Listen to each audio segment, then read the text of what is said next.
I, Donald John Trump, do solemnly swear that I will faithfully execute the office of President of the United States. Donald ட்ரம்ப்புடைய பதவியேற்பு விழாவுக்கு மோடியே கூப்பிடவே இல்லை. ஏன்? அவங்க ரெண்டு பேரும் ரொம்ப ஃப்ரெண்ட்ஸ் ஆச்சு. ஆனால் அவர் ஏன் கூப்பிடல? முதல்வன் பட ஸ்டைலில் 80 எக்ஸிக்யூட்டிவ் ஆர்டரை டொனால்ட் ட்ரம்ப் முதல் நாள்லேயே வந்து சைன் பண்ணியிருக்காரு. அதில் குளோபலாகவும் இந்தியாவையும் அஃபெக்ட் பண்ண போகிற 5 முக்கியமான ஆர்டர்ஸ் தான் நம்ம இதில் பார்க்க போகிறோம். பிரிக்ஸ் நேஷன், அதில் இந்தியாவும் ஒரு கண்ட்ரி. இதில் வந்து ஃப்ரீ ட்ரேட் அக்ரிமெண்ட் இல்லாமலே ஃப்ரீ ட்ரேட் நம்ம பண்ணிட்டு இருக்கோம் யூஎஸோட இந்த பிரிக்ஸ் நேஷன் எல்லாம். இப்போ என்ன சொல்றாரு? நீங்கள் டீடாலரைசேஷன் பண்ணுறீங்க, அதாவது டாலர் யூஸ் பண்ணாமல் நீங்கள் உங்களுடைய ஓன் கரன்சிலே பிரிக்ஸ் நேஷன் டிரான்சாக்ஷன் பண்ணீங்க அப்படின்னா உங்களுக்கு நான் 100% வரி விதிப்பேன் அப்படின்னு சொல்லியிருக்காரு. உலகத்திலே இந்தியா வந்து பார்த்தீங்கன்னா அரௌண்ட் 129 பில்லியன் வந்து ரெமிட்டன்சஸ் நமக்கு வருது. அதாவது வேற நாடுகள்ல இருந்து சம்பளமாகவும் இதர விஷயங்களாகவும் நம்ம இந்தியாவுக்கு பணமாக வருது. நம்ம எக்கானமியில் 3% ஆஃப் ஜிடிபி அமெரிக்காட்ட இருந்து மட்டுமே வருது. இப்போ H1B1 விசா கட் பண்ணுறதுனாலையும் இல்லை 150 வருஷம் பழமையான இந்த சிட்டிசன்ஷிப் ஆக்டை மாற்றுறதுனாலையும் இந்தியன்ஸ் அங்கே போகிறது குறையலாம். அதனால நமக்கு வர ரெமிட்டன்ஸும் அஃபெக்ட் ஆகலாம். இப்போ நான் ரெமிட்டன்சஸ் பற்றி பேசினேன் பார்த்தீங்களா? இதே மாதிரி எக்கனாமிக்ஸையும் மித்த சப்ஜெக்ட்ஸையும் மெயின்ஸ் பாயிண்ட் ஆஃப் வியூல இருந்து ப்ரிலிம்ஸில் நீங்கள் எப்படி படிக்கலாம், ஸோ தட் இந்த 2025 குரூப் 1 குரூப் 2 ப்ரிலிம்ஸ் மெயின்ஸ் ரெண்டையுமே எப்படி சேர்த்து கிளியர் பண்ணலாங்கிறத நாங்கள் 26 ஒரு வெபினார் கண்டக்ட் பண்ண போகிறோம். கீழே லிங்க் இருக்கு, அந்த ஃபார்மை ஃபில் பண்ணி கண்டிப்பாக எல்லாரும் அட்டன் பண்ணுங்க. 150 வருஷமா ஃபாலோ பண்ணிட்டு இருந்த சிட்டிசன்ஷிப் ஆக்டையே மாற்ற போறாரு. அது என்னன்னா, இப்போ இல்லீகல் இமிகிரண்டா இருந்தாலும் சரி, எந்த ஒரு இமிகிரண்டா இருந்தாலும் யூஎஸ்ஏக்கு போயிட்டாங்க அப்படின்னா அங்கே ஒரு குழந்தை பிறக்குதுன்னா அது யூஎஸ் சிட்டிசனா தான் கருதப்படும். ஆனா இப்ப அதையே மாற்றக்கூடிய மாதிரி ஒரு எக்ஸிக்யூட்டிவ் ஆர்டர் சைன் பண்ண போறாரு.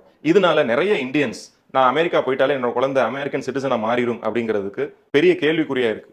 குளோபல் குரூப்பிங்கான வேர்ல்டு ஹெல்த் ஆர்கனைசேஷன், அதே மாதிரி பாரிஸ் கிளைமேட் டீல், இதுல இருந்தெல்லாம் வெளியே வர போறேன் அப்படிங்கிற எக்ஸிக்யூட்டிவ் ஆர்டரையும் சைன் பண்ண போறாரு. பாரிஸ் கிளைமேட் டீல் அப்படின்னா 1.5 டிகிரி செல்சியஸ்க்கு மேல குளோபல் டெம்பரேச்சர் வந்து இன்க்ரீஸ் ஆகக்கூடாது. இதனால வளர்ந்த நாடுகள், வளர்ந்து வர்ற நாடுகளுக்கு டெக்னாலஜி டிரான்ஸ்ஃபரும் பணமும் உதவி செய்யணும். ஸோ தட் அவங்க வந்து கிரீன் டெக்னாலஜிஸ்க்கு அடாப்ட் ஆயிடுவாங்க. இந்த ஃபண்டிங் அவர் எடுத்ததுனால வந்து இந்த நாடுகள் எல்லாம் கிரீன் டெக்னாலஜிக்கு அடாப்ட் ஆக முடியாத சூழ்நிலை உருவாகலாம். வேர்ல்டு ஹெல்த் ஆர்கனைசேஷன் கொரோனா அப்போ சைனாவுக்கு வந்து பயாஸ்டா இருந்தாங்க.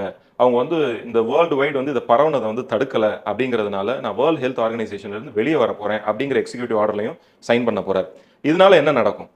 18% வேர்ல்டு ஹெல்த் ஆர்கனைசேஷனுக்கு வந்து ஃபண்டிங் பண்றது அமெரிக்கா. அமெரிக்காவுக்கு அப்புறம் வந்து Melinda and Bill Gates foundation. இப்போ இதை அவங்க நிறுத்தினாங்க அப்படின்னா ஆப்பிரிக்காவுக்கு டெவலப் பண்ற வேக்சின்ஸா இருக்கட்டும், இல்லை அவங்களுக்கு வந்து நியூட்ரிஷியஸ் ஃபுட் ப்ரோக்ராம், இந்த மாதிரி பல விஷயங்கள் வந்து பாதிக்கப்படும். LGBTQ கம்யூனிட்டி அப்படின்னு நம்ம எல்லாருக்குமே தெரியும். அதாவது நம்ம இந்தியாவில் வந்து இந்த வானவில் கம்யூனிட்டின்னு சொல்லுவாங்க பார்த்தீங்களா? அவங்களுக்கெல்லாம் எதிராக டொனால்ட் ட்ரம்ப் மாறி இருக்காரு. என்னன்னா ஒரு எக்ஸிக்யூட்டிவ் ஆர்டர்ல சைன் பண்ண போறார். நீங்க ஒன்னு மேல் இல்ல ஃபீமேல் உங்களை ஐடென்டிஃபை பண்ணுங்க, நீங்க ரெண்டுமா இருக்கேன் இல்ல LGBTQ கம்யூனிட்டி அப்படின்னு எல்லாம் சொல்லக்கூடாது.